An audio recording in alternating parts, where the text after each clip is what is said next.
लगता है पहरावा वीर हनुमान का, लगता है पहरावा वीर हनुमान का। राम जी के चरणों में हो प्रेमी। और कलयुग में भी कहा, जहाँ जहाँ कीर्तन होता श्री राम का, जहाँ जहाँ कीर्तन होता श्री राम का। लगता है पहरावा वीर हनुमान का, लगता है पहरावा वीर हनुमान का। राम जी के चरणों में हो, राम जी के चरणों में इनका ठिकाना। छम छम छम छम नचे देखो वीर हनुमाना, छम छम नचे देखो वीर हनुमाना। हनुमान जी महाराज सतयुग में, द्वापर में, सतयुग में, त्रेता में, द्वापर में और कलयुग में भी जहाँ जहाँ भगवान की कथा होती वहीं हनुमान जी आ जाते। इसलिए गोस्वामी तुलसीदास जी ने हनुमान चालीसा में लिखा, प्रभु चरित्र सुनबे को रसिया, राम लखन सीता बसिया। प्रभु चरित्र सुनने के रसिक हनुमान जी। अच्छा एक बात बताओ, हनुमान जी तो कथा के प्रेमी है, क्या तुम लोग 3 दिन में कथा के प्रेमी बन पाए? कौन कौन कथा का प्रेमी हो गया 3 दिन में? जरा हाथ उठाओ। पक्का?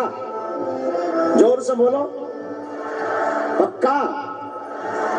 अच्छा संकोच, बैठ जाओ, 2 मिनट बैठ जाओ, बैठ जाओ, बैठ जाओ, बैठ जाओ, आसन ले लो, आसन ले लो। प्रभु चरित्र सुनबे को रसिया, राम लखन सीता बसिया। हनुमान जी प्रभु चरित्र सुनने के रसिक हैं।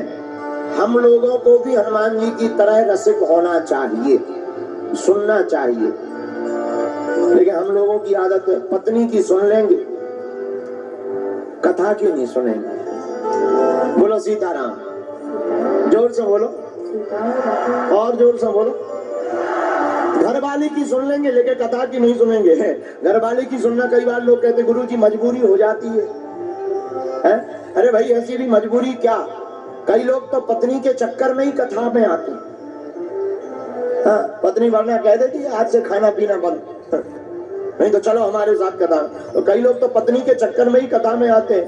अच्छी बात है, आना भी चाहिए, लेकिन एक बात बोले, बुरा ना मानो, कथा में वही आता है जिन्हें प्रभु श्री राम बुलाते हैं।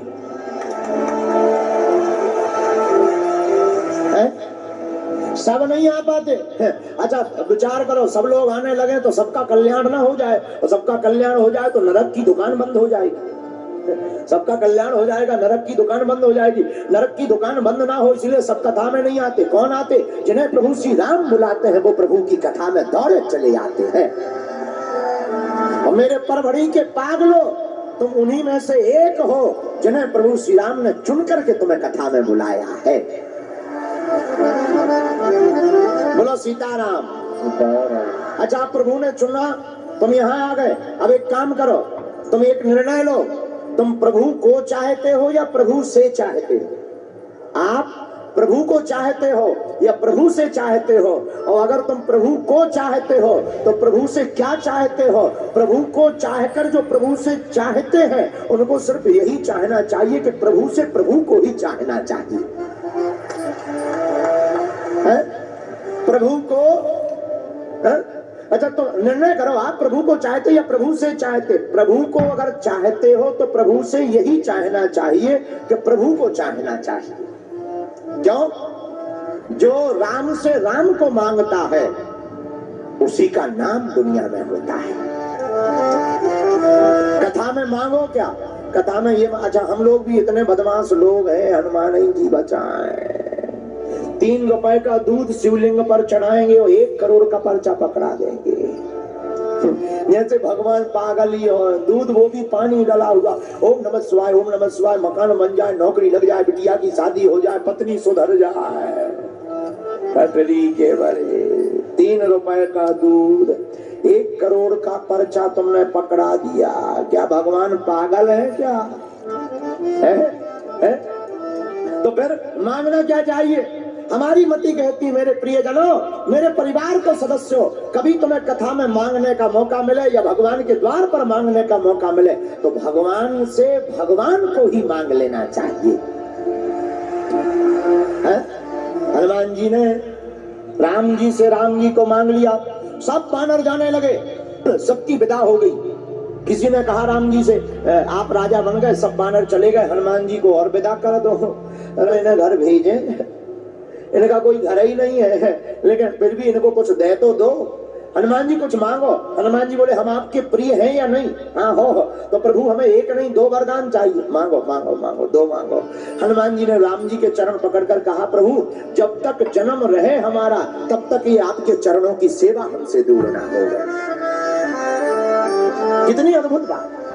ये हनुमान जी ने क्या मांग लिया? भगवान से भगवान को मांग लिया। हम एक बात उदाहरण में हमेशा बोलते हैं कि जब बैंक अपने बाप का होगा तो ATM का क्या करना।